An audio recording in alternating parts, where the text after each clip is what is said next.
Bismillahirrahmanirrahim. Assalamualaikum warahmatullahi wabarakatuh. Bagaimana kabarnya Bunda-Bunda semua? Semoga Bunda-Bunda semuanya selalu sehat dan tetap semangat dalam beraktivitas. Berjumpa lagi dengan saya Bunda Endah. Pada kesempatan kali ini saya akan belajar membahas tentang gangguan perilaku yang dialami oleh anak-anak. Kali ini saya akan belajar membahas tentang gangguan perilaku ODD. Tapi sebelum itu, perlu kita ketahui dulu, apa sih gangguan perilaku ODD? Nah, gangguan perilaku ODD atau Oppositional Deviant Disorder adalah jenis gangguan perilaku yang sifatnya itu mengganggu atau disruptive behavior. Lantas, bagaimana cara kita mengenali anak-anak yang mengalami gangguan perilaku ODD? Itu bisa kita lihat dari karakteristiknya. Kita bisa lihat dari beberapa kriteria. Kriteria yang pertama yaitu untuk mendiagnosis perilaku ODD bisa kita lihat dari perilaku operasional anak yang dilakukannya secara terus-menerus. Itu sekurang-kurangnya bisa kita lihat dalam waktu 6 bulan. Kemudian kriteria yang kedua untuk mendiagnosis perilaku ODD itu bisa dilihat dari tampilan 4 dari 8 simptom.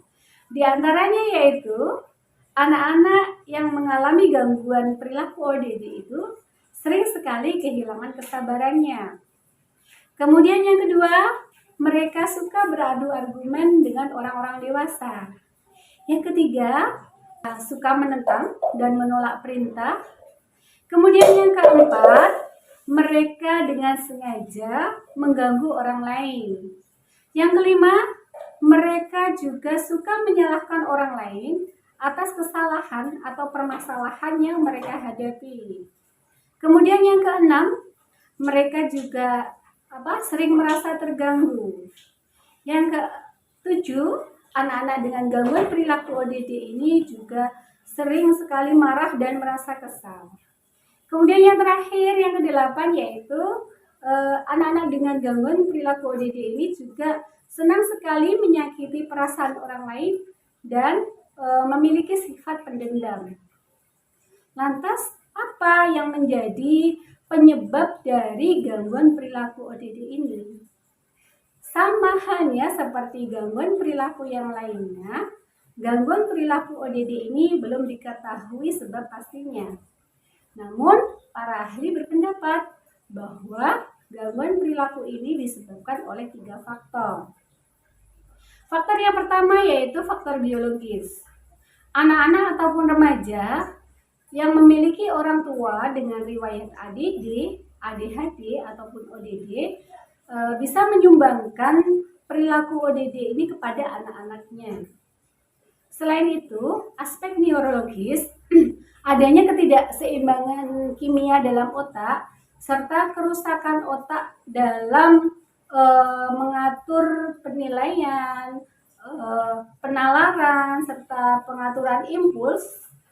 Kerusakan otak ini akan mengakibatkan atau mempengaruhi anak dalam bagaimana anak itu merespon situasi ataupun mengenali situasi yang ada di sekitarnya. Kemudian penyebab faktor yang kedua yaitu faktor psikososial. Hubungan sosial antara orang tua dan anak yang buruk serta pola penerapan disiplin yang abusif, kasar, serta penuh dengan hukuman dan ketidakkonsistenan ini juga akan menimbulkan gangguan perilaku disruptif pada anak-anak. Kemudian faktor yang ketiga yaitu faktor sosial. Salah satu faktor yang menyebabkan perilaku ODD ini juga adalah faktor kemiskinan dan rendahnya ekonomi. Nah, bagaimana cara penanganan gangguan perilaku ODD ini? Yang pertama, anak-anak bisa diikutkan terapi keterampilan sosial dan keterampilan kognitif. Selain anak-anak, orang tua juga bisa diikutkan terapi manajemen perilaku. Nah, program ini diberikan itu berdasar atas asumsi bahwa perilaku anak itu berhubungan dengan orang tua, baik di masa lalu maupun di masa sekarang. Oleh karena itu, untuk merubah perilaku anak, maka hubungan antara orang tua dan anak-anak itu harus diperbaiki terlebih dahulu. Selain itu, penanganannya bisa dilakukan secara medis. Walaupun secara medis itu belum terbukti efektif untuk menyembuhkan gangguan perilaku ODD, namun medikasi pemberian obat-obatan sebagai treatment secara komprehensif itu dapat menangani gangguan mental yang menyertai gangguan perilaku ODD ini, seperti ADHD, gangguan kecemasan, atau gangguan mood yang lainnya.